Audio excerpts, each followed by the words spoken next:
Welcome to Italy colourful seaside villages. یہ دنیا رنگوں سے بھری ہوئی ہے، مگر کچھ مقامات ایسے ہیں جو خود رنگوں کی کہانی سناتے ہیں۔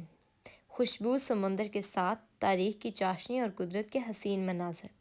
خوش آمدید اٹلی کے ان خواب جیسے سی سائڈ ولیجز میں، جہاں ہر گلی، ہر گھر اور ہر دیوار ایک نیا رنگ، ایک نئی مسکراہٹ لے کھڑی ہے۔ اٹلی کے شمال میں بحیرہ لیگورین کے کنارے واقع ہے سینٹیو ٹائر، یعنی 5 زمینیں۔ یہ 5 گاؤں ایسے لگتے ہیں جیسے کسی مصور نے خواب میں دیکھ کر کینوس پر زندہ کر دیے ہوں۔ مونٹیروسو، ورنیزا، کارنیجیلا، مینارولا، ریومایگورین، یہ ہیں اتنے خوبصورت اور حسین گاؤں کے نام۔ یہاں پر سڑکوں پر چلنے والی گاڑیوں سے زیادہ کشتیوں کے چلنے کی تعداد ہے۔ یہاں پر چلنے والی کشتیوں کو بہت خوبصورت اور محبت کے ساتھ نقش کاری کی جاتی ہے۔ لکڑیوں پر بہت زیادہ خوبصورت رنگ بھرے جاتے ہیں۔ یہاں پر دنیا میں سب سے زیادہ کشتیاں پائی جاتی ہیں۔ یہاں پر بہت زیادہ تعداد میں کشتیاں ہیں، کیونکہ یہاں پر گاڑیوں کی تعداد بالکل نہ ہونے کے برابر ہے۔ یہ گاؤں 11ویں صدی میں ماہی گیروں نے بسائے تھے، جو سمندر کے قریب رہ کر زندگی گزارتے تھے۔ آج یہ صرف ماہی گیر نہیں بلکہ سیاحوں کے دلوں کے ساحل بھی بن چکے ہیں۔ یہاں کے رنگین عمارتیں، تنگ گلیاں اور دلکش ٹرین روڈز، سب کچھ ایک داستان سناتا ہے۔ امالفی کوسٹ پر واقع یہ گاؤں اپنی خوبصورتی، شاندار ساحلوں اور سمندر کے سنہری رنگوں میں ڈھلتے ہیں۔ کہتے ہیں کہ روم کے بادشاہ بھی اس ساحل کو دیوانے تھے۔ قدیم وقتوں میں یہ مقام صرف ملاحوں اور تاجروں کے لیے تھے، مگر آج یہ دنیا کے سب سے زیادہ فوٹوگرافر کے لیے بہترین مانے جاتے ہیں۔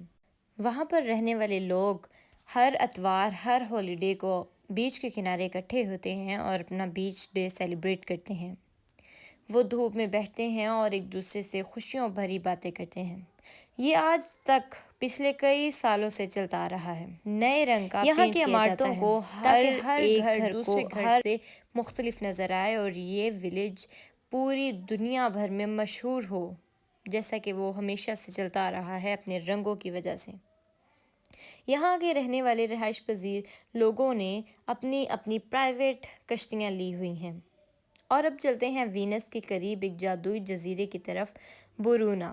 یہ گاؤں لیس بنانے والی روایت اور رنگین عمارتوں کے لیے پوری دنیا یہاں میں پر رہنے مشہور والے ہے۔ افراد کو چوری، ڈکیتی وغیرہ سے اتنا مسئلہ نہیں ہوتا، کیونکہ ان ممالکوں میں یہ کام نہیں ہوتے، تو وہ اپنے کپڑے یا کچھ بھی ساز و سامان باہر یوں ہی رکھ دیتے ہیں بے فکری کے ساتھ۔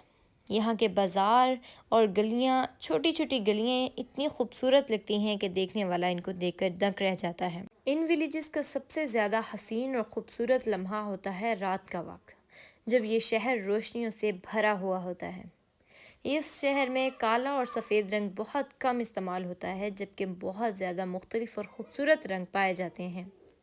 یہاں کے علاقوں کو حکومت زیادہ طور پر اپنے سرکاری ملازموں کو کشتیاں الاٹ کرتی ہے تاکہ وہ آنے جانے میں بآسان رہ سکیں۔ یہ علاقہ زیادہ تر پہاڑوں اور اس بیچ کے درمیان بنایا گیا ہے۔ ویسے یہ ہے بہت حسین۔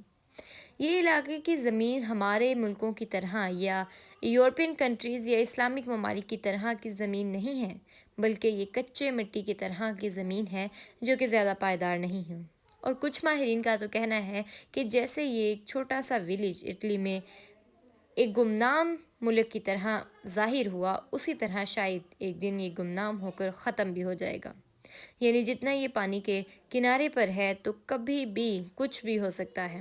اگر آپ بھی گھومنا پھرنا پسند کرتے ہیں تو اپنی ٹاپ لسٹ پر اس ولیج کو ضرور رکھیے گا، اور جب بھی آپ اٹلی جائیں تو یہاں ضرور جائے گا۔ اگر آپ کو ویڈیو پسند آئی ہو تو لائک، شیئر اور سبسکرائب ضرور کیجیے گا۔